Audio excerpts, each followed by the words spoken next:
네, 이준석 국민의힘 대표가 첫 공식 일정으로 대전 현충원을 찾아서 천안함 희생자 유가족에게 사과를 했죠. 또 윤석열 전 검찰총장, 이준석 지도부에 큰 기대를 갖고 있다면서도 국민의힘 입당 여부는 아직 말을 아끼고 있습니다. 윤 전 총장이 야권 잠룡으로 입지를 굳혀가는 가운데 추미애 전 법무부 장관도 조만간 대선 출마 여부를 결정하겠다고 했습니다. 정치권 이슈 추은호 해설위원과 짚어보겠습니다. 어서 오세요. 네, 안녕하세요. 안녕하십니까. 36살의 제1야당 대표 오늘 첫 공식 일정이 있었습니다. 그렇습니다. 네, 대전 현충원도 찾았고 그리고 또 이어서 광주 그 참사 희생자 분향소도 찾았고요. 여러 행보들이 다 지금 눈에 띄고 있습니다. 자, 어떻게 보셨습니까? 일단 그 첫 행보는 신선하다 이런 예. 느낌이 많이 있는 것 같습니다. 네. 예를 들어서 그 산무선거 예. 그 선거 비용도 3천만 원밖에 쓰지 않고 후원금으로 들어온 1억 2천만 원은 전부 당에 반환했다라든가 아니면은 어제의 경우에는 지하철 타고 집에서 지하철 타고 여의도역까지 와서 예. 그리고 따릉이를 타고 자전거를 타고 이렇게 국회에 예. 출근한 모습이라든지 이런 것들이 본인에게는 자연스럽지만은 굉장히 신선하다 이런 반응들을 많이 줬던 것 같고요. 예. 오늘 첫날 행보도 보통 서울에 있는 국립동작동 현충원이 아니라 대전 현충원을 방문했다. 예. 거기서 천안함 희생자들 유가족들을 만났다라는 점 그리고 보수 정당의 대표는 처음으로 첫날 일정을 광주를 또 방문했다라는 점 이런 점들이 사실상 좀 이준석 대표의 행보가 굉장하게 파격적으로 다양하게 이렇게 전개될 가능성이 있다 이런 예. 생각이 들었습니다. 그 첫 출근길에 타고 왔던 따릉이, 그 공유자전거 따릉이가 워낙 화제가 되다 보니까요. 오늘 이준석 대표가 첫 최고위원회를 주재했는데 여기서도 이 따릉이 관련 언급이 나왔습니다. 들어보고 오겠습니다. 사실 저희가 지금 행하는 파격이라고 하는 것들은 새로움을 넘어가지고 여의도의 새로운 표준이 되어야 합니다. 제가 따릉이 자전거를 탔다는 것이 그렇게 큰 이슈가 될 줄은 몰랐습니다. 이게 출퇴근 시간만 되면 국회 내 8개 대여소의 따릉이가 부족할 정도로 이 보좌진과 국회 직원들의 이용 빈도가 높은데 역설적으로 정치인 한 사람이 타는 모습이 처음 주목받는 것이 놀랍기도 합니다. 좀 젊은 세대에게는 이미 친숙하고 잘 이용되는 것들이지만은 주류 정치인들에게는 외면받았던 그런 논제들을 적극적으로 발굴하고 선점하고 다룰 수 있는 정치를 앞으로 해나가도록 하겠습니다. 보통 당 대표는 검은색 고급 승용차를 타고 그렇습니다. 등장을 하고요. 내리면 기자들이 뭐 물어보고 그랬었는데 자전거를 타고 백팩을 메고 이렇게 출근을 했습니다. 그런데 이게 여의도의 새로운 표준이 될 수 있을까요? 어떻게 그러기는 보세요? 좀 어렵죠. 예, 예. 뭐 자전거로 출근한 정치인들 과거에 꽤 있었습니다. 아, 예. 대표적인 그 제가 보기에는 원조격이 박찬종 전 의원이 아닌가 싶은데요. 예. 9대 때 초선 의원 때 자전거를 타서 이렇게 국회 앞을 지나는 사진이 실린 경우이 있고요. 아, 또 14대 국회 때도 등원 처음 할 때 이렇게 네. 자전거로 등원한 적이 있습니다. 아. 그런데 쇼 그만해라. 쇼 하지 마라. 이런 쇼 하지 비판 마라. 여론이 있으니까 한두 번 하다가 그만둔 적이 있고요. 하지만 이인재 의원 경우에는 무소속 의원 시절에 자전거로 집에서 상당히 출근을 많이 했었습니다. 아. 심지어는 인라인 스케이팅으로 출근한 의원도 있습니다. 그랬습니까? 그러니까 정병국 의원 경우에는 인라인 예. 스케이팅을 좋아했기 때문에 아. 출근 많이 한 의원도 있고 심지어는 가까운 곳에서 그 달리기로 마라톤으로 출근한 의원들도 상당히 있었는데 그런 경우가 이제 지속적으로 한 의원들도 있었지만은 이준석 의원의 경우에는 물론 앞으로 고급 승용차를 이용할 기회도 많이 있을 겁니다. 네. 필요하면 할 수 있는 거고 또 이번에 이제 뭐 지하철 따릉이 이용하는 것이 본인의 파격이 아니라 본인의 일상이 됐으면 좋겠습니다. 예. 그런 모습들을 흔히 볼 수 있는 그런 모습들이 됐으면 좋겠다라는 생각을 해봅니다. 뭐 이준석 대표가 이렇게 지하철을 타고 자전거를 타고 이러는 게 사실 반가운 이유 중에 하나가 지하철을 타면서 막 출근길에 시민들하고도 좀 부대끼고 뭐 출근길 그렇습니다. 어려운 상황도 보고 이런 것들을 하면서 정치가 좀 바뀌고 생활에 밀접적으로 좀 영향을 미치지 않을까 하는 기대감 때문인 것 같습니다. 그렇습니다. 제 기억으로는 김부겸 총리도 초선 의원 시절에 주로 그 대중교통 이용을 많이 했던 것으로 기억을 하고 있고요. 예, 예. 또 일부 의원들도 뭐 한 달에 한 번이라든지 일주일에 한 번이라든지 자기가 정해서 나름대로 정해서 대중교통을 이용하는 분들도 상당히 있더라고요. 이낙연 전 대표도 그 김포선 한번 타고 그랬었잖아요. 그렇습니다. 예. 그거는 이제 그 체험을 하기 위해서 예. 그런 거고요.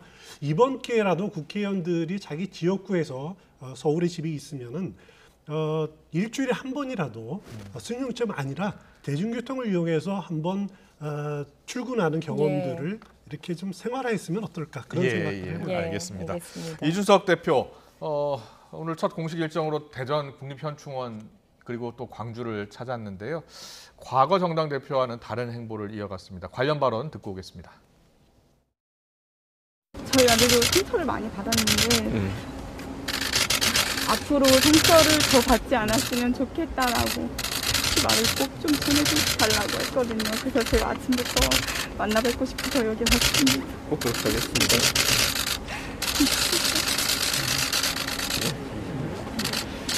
앞으로 자주 인사드리겠습니다. 감사합니다. 저는 전두환 대통령의 그런 네, 이준석 대표 같은 경우에는 경선 과정에서도 천안함 유족들을 만났었고요. 그렇습니다. 그리고 당대표 되기 전부터 대표가 된다면 대전 현충원부터 가겠다라고 이야기를 했습니다. 그래서 안보 행보, 보훈 행보를 하고 있다 이렇게 평가하던데 어떻게 보셨어요? 일단 이준석 그 대표 경우에는 이제 특히 천안함 또 서해 교전 당시에 이렇게 숨진 분들이 20대 초반 아닙니다. 예. 그래서 어떻게 보면 자신이 20대 초반 때 그때 그 천안함으로 희생된 부분하고 거의 동시대 아니냐. 예. 그 아픈 마음들을 갖고 있다라고 이렇게 표현들을 했더라고요. 예. 거기에다가 또 오늘 눈여겨봐야 될 대목이 이준석 대표가 과거 이렇게 어떻게 보면 이제 그 국가를 위해서 헌신한 분들을 보수 정당의 대표로서 찾아뵙고 위로하고 하는 것은 당연한 거지만은 거기에 더해서 반성이라는 부분들이 들어가 있다는 겁니다. 그러니까 과거 보수 정당 10년 동안에 과연 국가가 제대로 이분들을 이 문제를 제대로 해결을 했느냐. 예. 그렇지 못했기 때문에 아직까지도 이분들이 아쉬움이 있는 것 아니냐라는 반성이 담겨 있다는 것이 저는 아주 새롭게 느껴졌습니다. 예. 예. 그리고 이준석 대표 오늘 광주 찾아서도 좀 소신 발언을 했거든요. 전두환 씨에 대해서 이야기를 하기도 하고요. 어떻게 좀 보셨습니까? 일단 그 보수 정당인 국민의힘이 넘어야 될 두 가지 과제가 있다라면은 예. 그 광주 문제 그리고 또 하나는 탄핵의 문제다라는 주장들을 저는 계속해 왔는데 그것이 예.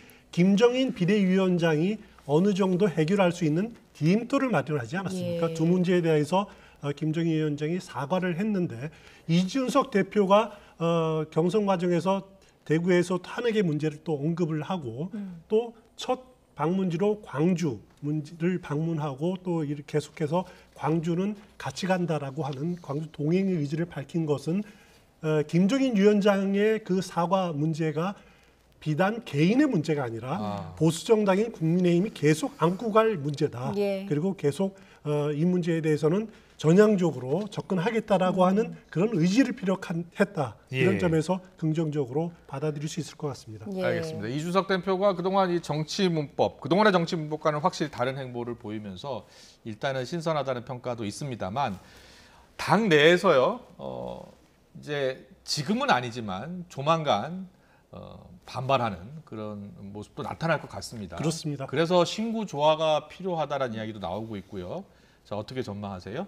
일단 국민의힘 내부에서 보면은 이준석 대표가 혁신, 변화를 말하지만 네. 사실 혁신의 대상, 개혁의 대상이 되는 사람은 굉장히 불쾌하고 거부감을 가질 수밖에 없는 그럴 수 거죠. 있습니다. 예. 그렇기 때문에 이 문제는 결국 이준석 대표의 리더십과도 연결이 될 겁니다. 과연 의원들, 당직자들을 제대로 컨트롤할 수 있는 리더십을 발휘할 수 있을 것이냐 이렇게 연결이 될 건데 네. 이준석 대표 이제 다른 문제는 이준석 대표가 공정 그리고 경쟁을 주로 말을 하지 않습니까? 네. 과연 정당이라는 곳에 민간 기업과 마찬가지로 공정과 능력주의와 경쟁을 이렇게 요구할 수 있을 것인가라고 하는 것들이 문제가 될 겁니다. 뭐 당원들 거기 떠나면 그만이거든요. 예. 정당이라는 것은 떠나면 그만이고 그리고 또 평생을 어떻게 보면 한 정당을 위해서 못 맞춰온 사람들인데 그것을 지금 경쟁이라든가 또 능력으로 나를 몰아낼 수 있느냐라고 하는 반감들 이런 부분들 상당히 있을 텐데 그렇습니다. 이준석 대표가 단순하게 능력주의와 경쟁으로만 모든 것을 해결하는 것은 무리가 있을 거다. 예. 그래서 어느 정도 화합하고 또 당면한 그 목표가 대선 승리라는 목표이기 때문에 그 목표를 위해서는 다소 경쟁력이 없는 분도 같이 안을 수 있는 그런 방안들을 모색할 가능성이 저는 충분히 있다. 예. 이렇게 생각이 됩니다. 예, 그래서 뭐 이준석 당대표 수락연설할 때 뭐 제가 말하는 변화를 바라보는 거친 생각, 전통 당원들의 그렇습니다. 불안한 눈빛 있는 거 안다 이렇게 이야기하지 않았습니까? 어떻게 좀 화합을 시켜갈 수 있을지 지켜보도록 하고요. 가장 큰 과제 중에 하나가 대선 경선 버스에 이 주자들을 빨리 태우느냐, 어떻게 태우느냐의 문제인 것 같습니다. 그런데 뭐 윤석열 전 총장과 뭐 축하 메시지도 주고받았다라고는 하지만 윤 전 총장 쪽에서는 입당에 좀 선을 긋고 거리를 두고 있는 모습이거든요. 윤 전 총장이 왜 이렇게 뜸을 들이는 걸까요?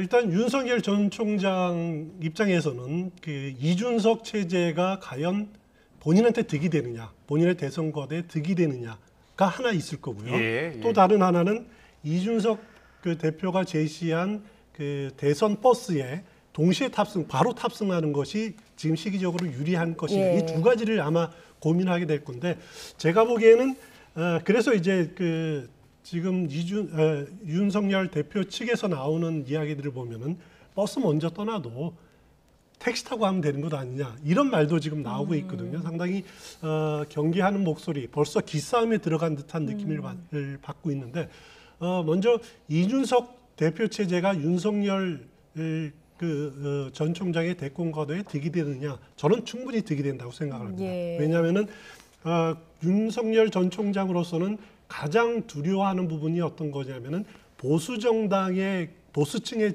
표는 뭐 자기 본인이 획득했다고 인정을 하더라도 그렇게 치더라도 혹시 국민의힘에 입당하면은 그 중도층이 등을 돌리지 않을까, 이탈하지 않을까라는 부분들을 제일 두려워하는 걸 거거든요. 예. 그 부분을 이준석 대표가 들어섬으로써 어느 정도 이렇게 중화시킬 그럴 여지가 충분히 있다라는 거죠. 그렇기 때문에 윤석열 전 총장에게는 이준석 대표 체제가 도움이 될 거다. 예. 두 번째는 대선 버스에 바로 합류하는 것이 득이 되겠느냐, 아니면은 나중에 별도 세력으로 가다가 나중에 대권 야권 단일화로 뭉치는 것이 낫겠느냐. 이 부분에 대해서는 아직 결론을 내리진 것 같지는 않은데 그래서 이제 여러 가지 이야기가 나오지만은 그래도 이준석 대표가 주장하고 있는 것이 누구에게 특혜 없다, 공정한 경쟁이다라고 이렇게 주장을 하지 않습니까? 그런데 윤석열 전 총장이 말하는 것이 상식과 정의와 그리고 법치 아닙니까? 누구에나 특혜 없이 만약에 본인이 들어가서 완오브댐으로 승부를 해서 본인이 쟁취를 한다라면 그것은 자신의 성과가 되는 거죠. 그렇기 때문에 저는 동시에 출발하는 것도 결코 불리한 것은 아니다. 그래서 언제쯤일지 모르겠지만은 조만간 그 문제에 대해서 결론이 내려지지 않을까 이렇게 예측을 합니다. 몇 달 전에 있었던 서울시장 보궐선거를 보면 안철수 전 대표의 지지율 변화가 결국은 영향을 미치더라고요. 그래서 그렇습니다. 윤석열 전 총장도 지지율이 계속 유지되느냐 아니면 꺾이느냐가 국민의힘에 바로 들어가느냐 아니면 나중에 들어가느냐 결정적 변수가 될 것 같거든요. 굉장히 중요할 겁니다. 특히 중도층의 표심이 어디로 움직이느냐. 자신이 국민의힘으로 들어갔을 경우에 중도층의 이탈을 어떻게 막을 수 있겠느냐 하는 부분들이 윤석열 전 총장이 가장 고민하는 대목이 아닐까 싶습니다. 오늘 나온 지지율은 좀 어떻게 나오는지 볼까요? 지금 차기 대선 후보 적합도 보면 윤석열 전 총장이 39% 나온 그런 여론조사가 있고요. 머니투데이 미래한국연구소 P&R 리서치네요. 그리고 또 TBS가 의뢰했죠. 한국사회여론조사 연구소가 조사하는 것도 보면 윤석열 전 총장이 35.5, 이재명 27.7이 나오고 있습니다. 자, 최근에 뭐 양강 구도는 그대로 유지되고 있는 것 같고요. 지지율에 큰 변화는 안 나타나고 있는 것 같은데요. 그렇습니다. 오늘 이 두 여론조사의 공통점은 뭐냐면은 무선 ARS입니다.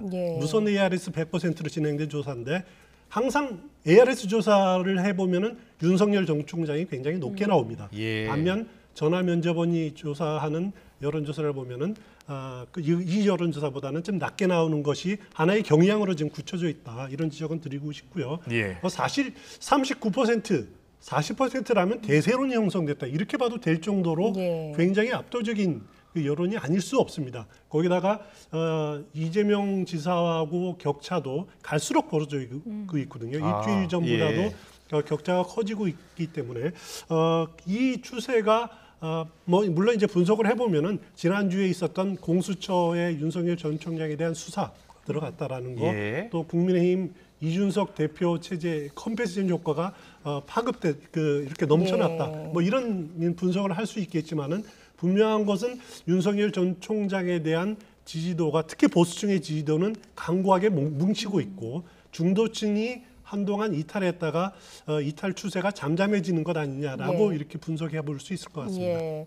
그리고 민주당에서는 가장 먼저 대선 출마 선언을 했던 박용진 의원이 3위로 지금 이름을 올린 게 좀 눈에 띄는 여론조사 결과였거든요. 왜 이런 걸까요? 일단 박용진 의원이 그 5%대를 넘어서 3위로 올라섰다는 여론조사가 한 3군데 있습니다. 예. 제 기억으로는 한길 리서치가 있고 이게 PNR 여론조사가 있고 또 한국사회 여론조사도 보니까 3위로 이렇게 그 5%대를 넘어서 6% 나온 여론조사가 있는데 사실 박용진 의원은 그 민주당 출신이 아니죠. 예. 원래는 민노당 출신이었죠. 예, 민노당 출신이었다는 그런 한계는 있습니다. 그래서 일각에서는 이것은 그 국민의힘의 이준석의 효과가 그 영향을 본 거다, 반짝 효과일 거다라고 예. 하는 분석이 있을 수가 있고요. 예. 또 다른 한편에서는 그래도 5%대를 넘었다라면은 구조적으로 이건 굉장히 탄탄한 거다, 눈여겨봐야 될 대목이다라고 하는 분석도 있을 수가 있을 겁니다. 어느 쪽이 맞는지는 뭐 그 민주당 경선이 진행되는 과정에서 좀 그 지켜봐야 될 대목이지만은 예. 가장 뼈아픈 분은 아마 정세균 전 총리가 아닐까 예. 싶어요. 정세균 전 총리는 5%대를 지금 아직 넘지 못하고 있는데 이러다가 자칫 박용진 의원에게 추월되는 상황이 지속되는 것 아니냐, 이 부분 상당히 힘들어할 겁니다. 예. 그 여론조사 앞서 보니까 추미애 전 장관도 나타나 있네요. 보니까 5.1%, 4.7%포인트 정도 나오고 있는 것 같고, 최근에 각종 방송에서 인터뷰를 하고 있어요. 그렇습니다. 조만간 출마를 선언할 것 같다라는 이야기도 나오고 있고요. 본인은 이렇게 이런저런 이제 의견도 많이 듣고 여론도 떠보고 있을 겁니다. 심지어는 민주당 내 여권 내 대선 주자 선호도에서 이제 5%대를 넘는 여론조사가 한두 개 이렇게 나오고 있거든요. 예. 이런 부분들에 대해서 본인이 자극받은 것은 사실인 것 같습니다. 그래서 추미애 전 장관이 윤석열을 잡으려면은 추미애가 나와야 된다. 예. 이런 여론에 자극받을 가능성이 충분히 있습니다. 하지만은 또 다른 한편으로는 그 대선 주자 비선호도 조사를 네. 해보면은 항상 2등이 나오는 사람이 추미애 전 장관입니다. 1등은 윤석열 예. 그 전 총장이 나오고 2등은 추미애 전 장관이 나오는데, 윤석열 전 총장이 비선호도 1위 나오는 것은 뭐 그만큼 여권 지지층이 거부감이 심하다라고 하는 점에서 이해가 되는데, 예. 추미애 전 장관이 2위로 항상 차지하고 있는 것을 보면은 그 다음에 이제 지지도는 낮고, 이런 부분들을 보면은 추미애 전 장관이 대선 가도에 뛰어드는데 굉장한 장애가 있다. 그것을 극복하기가 쉽지가 않을 거기 때문에 저는 추미애 전 장관이 대권 가도에 뛰어들 거다, 이렇게 뛰어들 거다라고 확실하게 예측하기는 아직도 어려운 단계가 아닌가, 이렇게 생각이 됩니다. 예, 알겠습니다. 네, 오늘 정치권 이슈는 여기까지 듣겠습니다. 추은호 해설위원과 함께했습니다. 잘 들었습니다. 고맙습니다.